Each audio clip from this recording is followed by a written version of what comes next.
للہ رب العالمین الرحمن الرحیم مالک یوم الدین۔ روز جزا کا مالک ہے اللہ تعالیٰ کی یہ تیسری صفت ہے، اور اللہ تعالیٰ نے الحمد شریف کی پہلی آیت میں اپنے ایک ہونے کو بتلایا، دوسری آیت میں اللہ تعالیٰ نے جناب محمد رسول اللہ صلی اللہ علیہ وسلم اور دنیا کے اندر جتنے پیغمبر بھیجے ان کے رحمت ہونے کو بتلایا۔ گزشتہ کل 3 چیزیں جو اللہ نے عطا کی ہے انسان کو علم حاصل کرنے کا بڑا ذریعہ، اس میں سے 1 نمبر پر تھی 5 چیزیں، حواس سے 5 جس کو کہتے ہیں، آنکھ ہے، کان ہے، ناک ہے، منہ ہے اور ہاتھ ہے۔ نمبر 2 پر تھی عقل۔ عقل بھی ایک جگہ پر جا کر اس کا ایک دائرہ ہے، اللہ نے اتنے دائرے کے اندر رکھا ہے، اس سے زیادہ اگر عقل بعض اللہ والوں کو اللہ عقل فرما دیتے ہیں، اور بعض جو ہے سائنسدانوں کو بھی اللہ نے عقل دی ہے۔ عقل مادہ ایسا ہے، انسان اس میں جتنی کوشش کریں گا اللہ اتنا اس کو کھلتے جاتے ہیں۔ گزشتہ کل میں نے ایک بات کہی تھی کہ اسلامی احکام ہمارے عقل میں نہیں آ سکتے، لیکن علامہ تھانوی رحمۃ اللہ علیہ نے ایک کتاب لکھی ہے احکام اسلام عقل کی نظر میں۔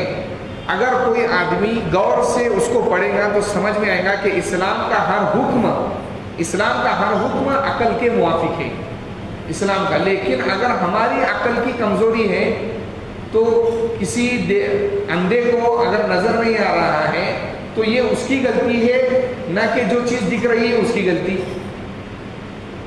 تو اگر ہماری عقل کی کمزوری کی وجہ سے ہم کو اسلامی احکام سمجھ میں نہیں آ رہے تو یہ ہماری غلطی ہے، اللہ رب العزت کی غلطی نہیں ہے۔ جیسے آپ سادی سی بات میں سمجھا دیتا ہوں، آپ کو ایک عقلی دلیل سمجھا دیتا ہوں۔ قرآن شریف کے اندر اللہ نے ہم فرض نماز پڑھتے ہیں، فرض نماز فجر مغرب عشاء کے اندر زور سے کیوں پڑھتے ہیں، ایک سوال ہے، اور ظہر عصر کے اندر آہستہ کیوں پڑھتے ہیں، ایک سوال ہے۔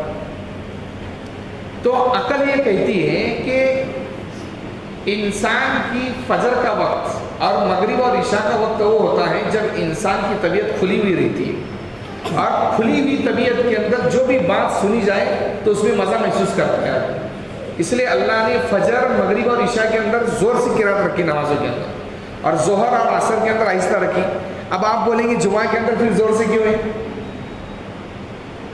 تو وہی جمعہ جو ہے یہ مسلمانوں کے نزدیک سید الایام ہے، ہم اس کی فضیلت جانتے ہی نہیں، یہ دنوں کا سردار ہے۔ پہلے زمانے کے جو مسلمان بادشاہ گزرے ہیں، امام غزالی رحمۃ اللہ علیہ، اللہ نے بہت علم عطا فرمایا تھا، انہوں نے باقاعدہ ایک کتاب لکھی ہے، اس زمانے کے اندر جو بادشاہ تھے اس کے لیے کتاب لکھی ہو کہ جمعہ کے دن کیا کیا معمولات کرنا چاہیے۔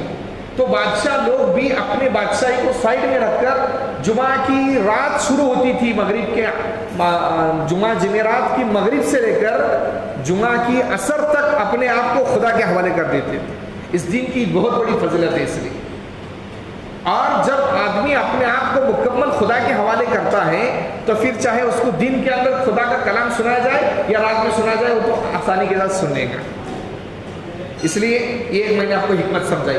تو اللہ رب العزت نے جتنے احکام اتارے، جتنے کھانے کے، پینے کے، حلال کے، حرام کے، طلاق کے، عدت کے، جو بھی مسائل ہیں، عید کی نماز کے، یہ سارے مسائل ہماری عقل کی موافق ہیں، لیکن اگر کسی کی عقل کی کمزوری ہے اور اس کے عقل میں وہ بات نہیں آتی ہے تو وہ اس کی کمزوری ہے، اسلامی احکام کی کمزوری نہیں ہے۔ یہ تو میں نے آپ کو موٹی بات سمجھائی، ورنہ اگر آپ اس کتاب کا مطالعہ کریں گے انشاءاللہ آپ محسوس کریں گے کہ اللہ نے ہم کو جیسا اسلام جیسا دین عطا فرمایا ویسا کوئی مذہب نہیں ہے، ہر چیز عقل کے مطابق ہے۔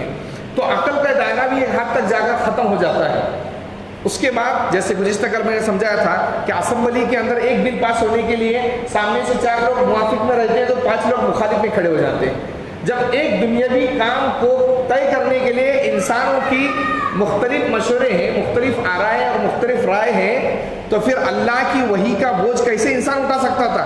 اس لیے اللہ نے خود اپنی طرف سے انسانوں کو چن لیا اور اللہ نے ان کو پیغمبر بنایا، اور یہ سب سے بڑی رحمت ہے جو اللہ نے ہمیں عطا فرمایا۔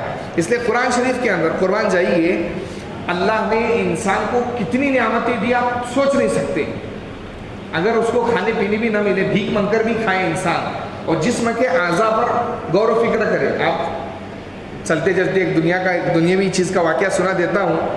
چند دنوں پہلے یہ جو ہے مکیش امبانی کی لڑکی کی شادی ہوئی، پیپر کے اندر بہت ساری نیوز آئی، لوگوں نے 1000 کروڑ روپے اس نے خرچہ کیا، لیکن آدھی تصویر دیکھا ہے آپ نے، آدھی تصویر۔ اللہ نے مالدار کو مالداری کے ساتھ بیماری ضرور دی ہے، ہر مال بلا اور مصیبت ضرور لے کے آتا ہے۔ وہ غریب کو دیکھ، کورونا کے اندر مرنے والے زیادہ تر کون لوگ تھے؟ مالدار تھے۔ وہ غریب رستے پر پڑا ہوا ہے، اس کو کورونا معلوم ہی نہیں، اس کو خدا کی قدرت ہے عجیب۔ لیکن اس کے بیٹے کے بارے میں ایک عالم دین نے مضمون لکھ کر بھیجا یہ کہ اس کے بیٹے کو ایسی بیماری ہے کہ اس کی بھوک ہی نہیں مٹتی، وہ کھانے بیٹھتا ہے تو کھاتے ہی جاتا ہے، کھاتے ہی جاتا ہے، کھاتے ہی جاتا ہے، کنٹرول نہیں ہے۔ کروڑ روپے کا علاج کیا لیکن کوئی فائدہ نہیں۔ ہم ایک طرف اس کی دنیا کی نعمتیں دیکھ رہے ہیں کہ کتنا دولت کتنی ہے، کتنی آسائش ہے، کتنی آرائش ہے، اور آدھی تصویر کے اندر اس کا باپ رو رہا ہے۔ یہ عقل کے باہر ہیں ہماری چیزیں۔ اللہ رب العزت بتلانا چاہتے ہیں تو اللہ کی رحمت کی تقسیم پر کوئی آدمی سوال نہیں اٹھا سکتا۔ عقل جا کر یہاں پر ختم ہو جاتی ہے آدمی کی کہ اتنی ساری چیزیں ہونے کے بعد پھر بیماری کیوں؟ پھر بیماری نہیں ہونا چاہیے تھا۔ تو اللہ نے اس لیے جب انسان کی عقل کام نہیں کرتی ہے دنیاوی معاملات میں، تو پھر اپنی رحمانی طاقت کے لیے پیغمبروں کو بھیجا، اور پیغمبروں کو بھیجنے کے ساتھ جب دوسری آیت میں اللہ نے کہا کہ میں رحمان ہوں، رحیم ہوں، تو پھر کوئی مسلمان ایسا نہ ہو کرے کہ وہی دنیا کے اندر چلو اللہ رحمان نے بہت معاف کر ڈالا، گناہ پر گناہ کرو، مال لوٹ لو، دوسروں کو مارو، جھگڑا کرو، پریشان کرو، گالیاں دو، بہنوں کا حق کھاؤ، وراثت کھاؤ، یہ سب کرنا شروع کرو۔ اس لیے اللہ نے آگے آیت لائی، مالک یوم الدین، میں روز جزا کا مالک ہوں۔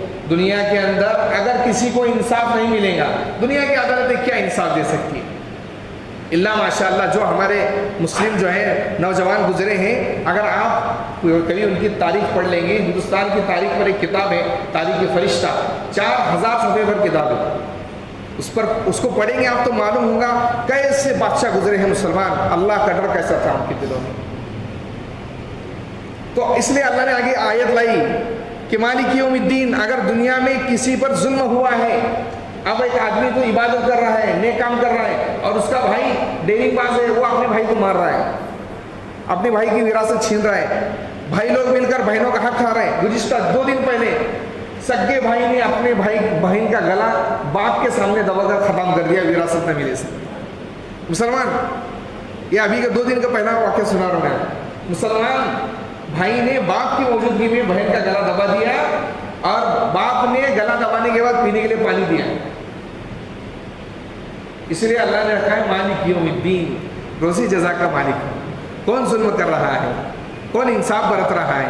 دنیا کے اندر ساری عدالتیں ہمیں انصاف نہیں دے سکتی، اسلامی قانون سخت ہیں، پھر بھی انسان پیسوں کا پجاری بن جاتا ہے، اور پھر انصاف کی راہ کو چھوڑ کر غلط راستے کو اپناتا ہے۔ اس لیے اللہ نے رکھا یہ مالک یوم الدین۔ اب اس کے بارے میں آئندہ انشاءاللہ اور تفصیل بتائی جائے گی۔ سبحان اللہ بحمدہ، سبحانک اللہم و بحمدک، اشہد ان لا الہ الا انت، استغفرک و اتوب الیک۔